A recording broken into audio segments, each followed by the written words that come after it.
Good morning friends, welcome to short hand helpline. Short hand helpline में आप सभी का स्वागत है। तो चलिए स्टार्ट करते हैं कोड का डिक्टेशन, जो कि आज होगा 90 शब्द प्रति मिनट। ऐसे ही अल्टरनेट करके दिया जाएगा 80 एंड 90 एंड कभी कभी 85 यानी 85।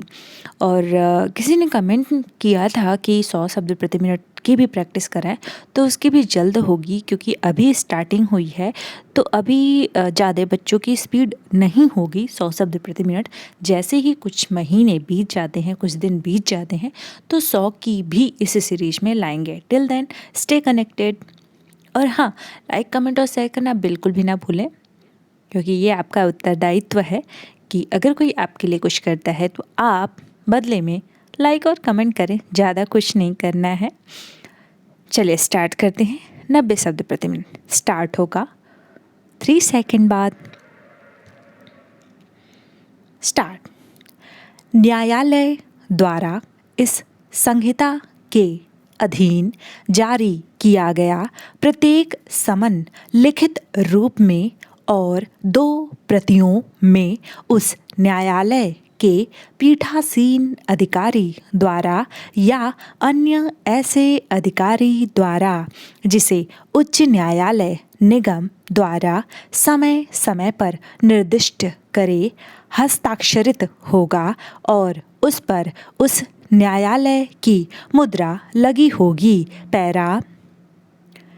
प्रत्येक समन की तामील पुलिस अधिकारी द्वारा या ऐसे नियमों के अधीन जो राज्य सरकारी इस निमित्त बनाए उस न्यायालय के जिसने वह समन जारी किया है किसी अधिकारी द्वारा या अन्य लोक सेवक द्वारा की जाएगी। पैरा। यदि साध्य हो तो समन किए गए व्यक्ति पर समन की तामील उसे उस समन की 2 प्रतियों में से एक का परिधान या निवेदन करके वैयक्तिक रूप से की जाएगी। प्रत्येक व्यक्ति जिस पर समन की ऐसी तामील की गई है, यदि तामील करने वाले अधिकारी द्वारा ऐसी अपेक्षा की जाती है तो दूसरी प्रति के पृष्ठ के भाग पर उसके लिए रसीद हस्ताक्षरित करेगा। पैरा। किसी निगम पर समन की तामील निगम के सचिव, स्थानीय प्रबंधक या अन्य प्रधान अधिकारी पर तामील करके की जा सकती है या भारत में निगम के मुख्य अधिकारी के पते पर रजिस्ट्रीकृत डाक द्वारा भेजे गए पत्र द्वारा की जा सकती है, जिस दशा में तामील तब हुई समझी जाएगी जब डाक से साधारण रूप से वह पत्र पहुंचता। इस धारा में निगम से निगमित कंपनी या अन्य निगमित निकाय अभिप्रेत है और उसके अंतर्गत सोसाइटी रजिस्ट्रीकरण अधिनियम 1860 के अधीन रजिस्ट्रीकृत सोसाइटी भी है। पैरा। जहां समन किया गया व्यक्ति सम्यक तत्परता बरतने पर भी न मिल सके वहां समन की तामील 2 प्रतियों में से एक को उसके कुटुंब के उसके साथ रहने वाले किसी वयस्क पुरुष सदस्य के पास उस व्यक्ति के लिए छोड़कर की जा सकती है। और यदि तामील करने वाले अधिकारी द्वारा ऐसी अपेक्षा की जाती है तो जिस व्यक्ति के पास समन ऐसे छोड़ा जाता है वह दूसरी प्रति के पृष्ठ भाग पर उसके लिए रसीद हस्ताक्षरित करेगा। पैरा। सेवक इस धारा के अर्थ में कुटुंब का सदस्य नहीं है।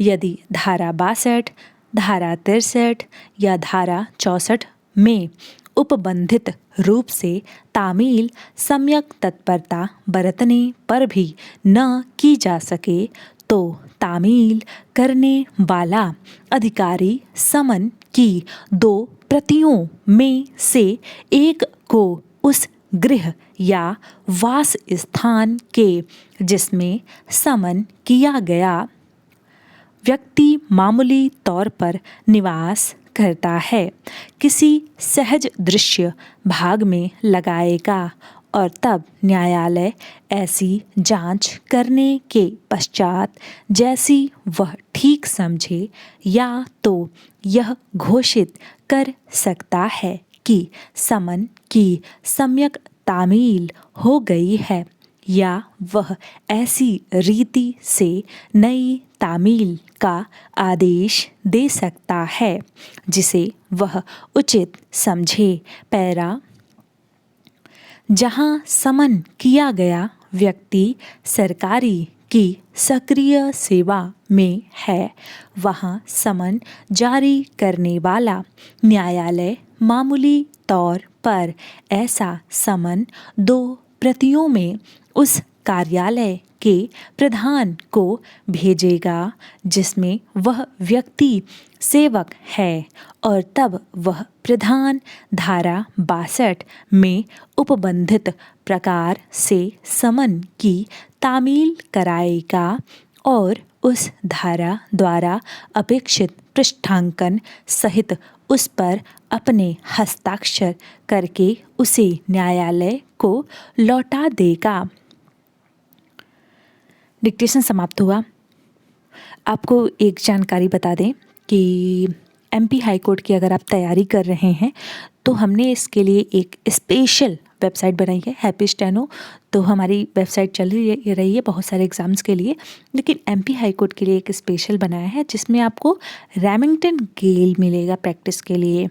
तो यदि आप जुड़ना चाहते हैं तो हमें मैसेज करें और हाँ, मैसेज में ये ज़रूर लिखें कि आप एमपी हाई कोर्ट की तैयारी कर रहे हैं और इसका स्पेशल बैच ज्वाइन करना चाहते हैं, क्योंकि उसके लिए हमारी दूसरी वेबसाइट बनी है जिसमें आपको ये सारे डिक्टेशन मिलेंगे, इसके PDF and outlines and website पर चेक भी कर सकते हैं, सेम जैसा एग्ज़ाम में होता है।